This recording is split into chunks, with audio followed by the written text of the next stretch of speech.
Israeli Prime Minister Naftali Bennett. Welcome to the show. Good to have you on.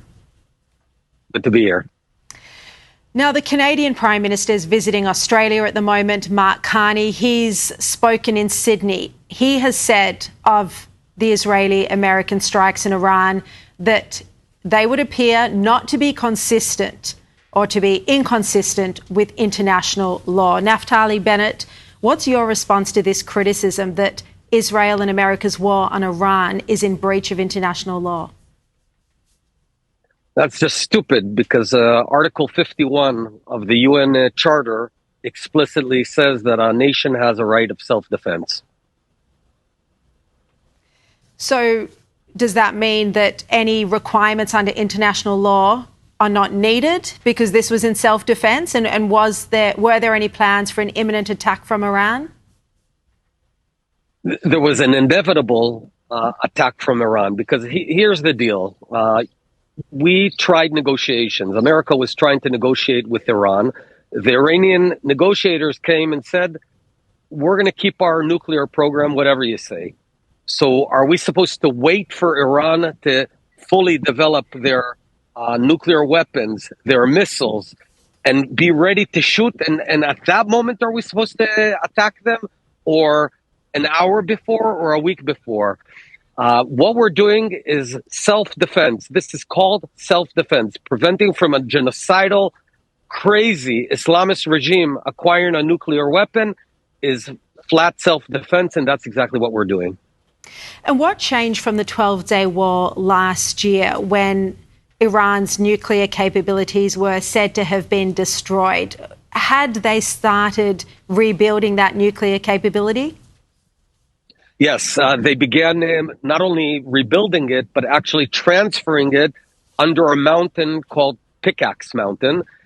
That would turn the whole program into an invulnerable program. So what it means, if they completed the movement underground and deeper than Fordo, no bomb in the world, not even an American bomb, could reach it. And then they'd be immune. So we could talk and debate as much as we want, but we wouldn't be able to act. So we were acting at the last moment we could still act. And that's self-defense as literal as it can be. Others have described this as a war of choice, that it wasn't essential because, although you just said that you did need to act, that there was an imminent threat. You know, the Democrats, for example, in the United States are saying that there was no imminent threat. This is a war of choice. It didn't have to happen.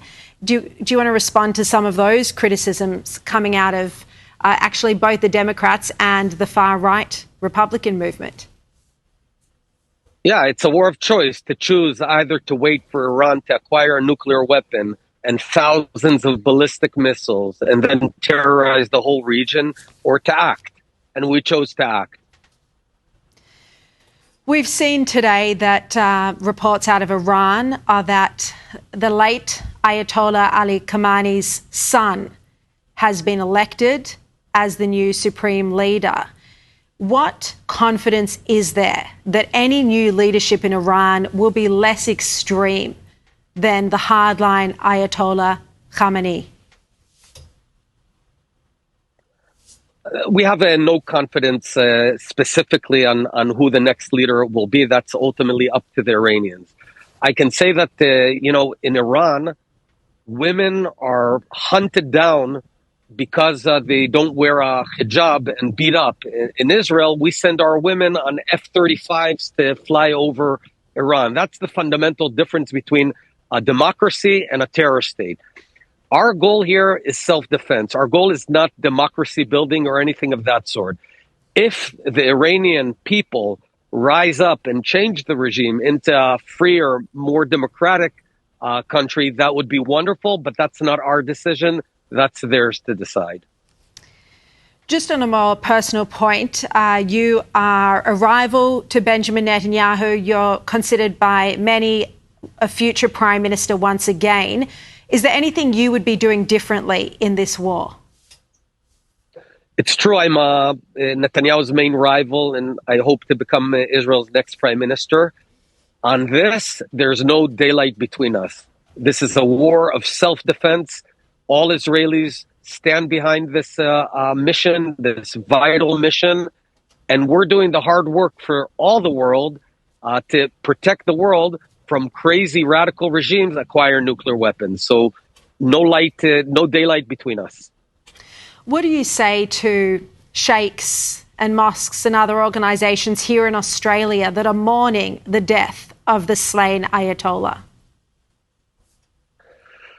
Are you truly respecting and giving honor to someone who murdered tens of thousands of his own people just a few weeks ago, to someone who has blood of Westerners all across the world that he's killed in many, many places through the octopus of terror, the Iranian octopus of terror, to someone who turned a beautiful country of Iran into a radical Islamist country? I think democracies need to stand together against these kind of genocidal regimes. And that is one thing we have seen with Iran that I suppose not everyone realises, is that their tentacles, their reign of terror has reached as far as Australia, where we've had 2 attacks in the past year that were orchestrated by the IRGC and then conducted by other criminals that they hired. That's correct. The Iranian octopus sends its arms all across the world, including to Australia, to America, to Western Europe, to Israel, and to the whole Middle East. What we're doing now is attacking the head of the octopus as opposed to trying to fight each of those tentacles. This is the right approach. This is the smart approach, going to the epicenter of evil and terror. Do you expect the war will only take 4 or 5 weeks, as the President of the United States has said, or do you think it needs to continue for as long as it takes to achieve the war objectives? We need to continue as long as it takes to dismantle Iran's nuclear program, ballistic program, and terror apparatus. If it takes a bit more, so be it. What we're doing now is not easy. It's painful. Israelis have died, have been killed by Iranian missiles. So it's painful for everyone.